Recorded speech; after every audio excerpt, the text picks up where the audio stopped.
да почне. И какво по-точно ще кажеш на мама?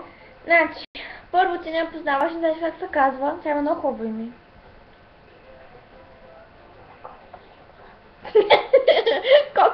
Коледа. Ти, кокошка ли си? Значи, моля да не да казваш, че се разсърдял. Пък и то някой да каже, не стоим тук ето в... Да, мама знае, че сме тук. И че те са в София, мама знае, че е в София. Не съм му просто това ще кажа. Мама знае, че сме тук с Ренка. Да. Някакво да я казваш. С някой приятел на брат ми. Да. Мразя брат ми. И вас мразя. Ти сигурно си той дет ми се обажда постоянно по телефона, нали? Да. И аз не искам да говоря с тебе. Коло пилето, нали? Не, Коло Супълно не.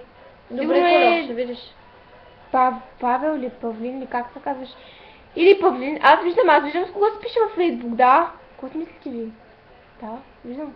Няма да казвате нищо на мама, защото не знаете какво правим с Ренка. Мама знаете. Чао. Баба.